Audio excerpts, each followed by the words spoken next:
व्यापतात.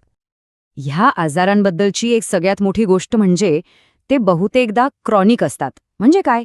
तर ते लवकर बरे होत नाहीत. त्यांना आयुष्यभर सांभाळावं लागतं, ज्यासाठी सतत उपचार आणि काळजी घेणं गरजेचं असतं. याची पण उदाहरणं आपल्या आजूबाजूला भरपूर आहेत. Cancer, diabetes, asthma, high blood pressure, संधिवात हे असे आजार आहेत जे कोणाच्या संपर्कात आल्यामुळे होत नाहीत. पण थांबा, कहाणी इथेच संपत नाही. यात एक नवीन आणि खूप महत्वाचा ट्विस्ट आहे.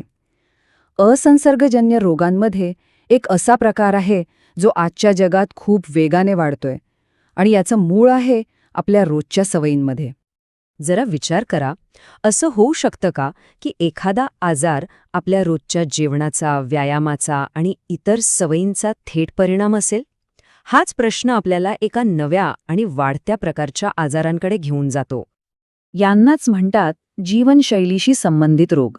हे असंसर्गजन्य रोगांचाच एक भाग आहेत, पण यांची नाळ थेट आपल्या आधुनिक जीवनशैली, खाण्यापिण्याच्या सवयी आणि कामाच्या पद्धतीशी जोडलेली आहे. हे नातं अगदी सरळ आणि स्पष्ट आहे. उदाहरणार्थ, धूम्रपानाचा थेट संबंध फुफ्फुसाच्या कॅन्सरशी आहे. चुकीचा आहार आणि व्यायामाचा अभाव टाईप 2 मधुमेहाला आमंत्रण देतो. आणि अतिरिक्त मद्यपानामुळे यकृताचे म्हणजे लिव्हरचे गंभीर आजार होऊ शकतात. पण इथेच एक सगळ्यात चांगली गोष्ट आहे, एक आशेचा किरण आहे. यापैकी बहुतेक आजार आपण टाळू शकतो. हो, खरंच. याचा अर्थ आपल्या सवयी बदलून आपण या आजारांना होण्याआधीच रोखू शकतो. ही ताकद आपल्याच हातात आहे. चला तर मग पटकन एकदा बघूया की आज आपण कोणते 3 सगळ्यात महत्त्वाचे मुद्दे शिकलो. पहिलं, संसर्गजन्य रोग हे बाहेरच्या जंतूंमुळे होतात आणि ते पसरतात. म्हणूनच तर मास्क, स्वच्छता ह्या गोष्टी महत्त्वाच्या ठरतात. दुसरं, असंसर्गजन्य रोग हे आजार पसरत नाहीत. हे शरीराच्या आतून किंवा अनुवांशिक कारणांमुळे होतात आणि यांना दीर्घकाळ सांभाळावं लागतं.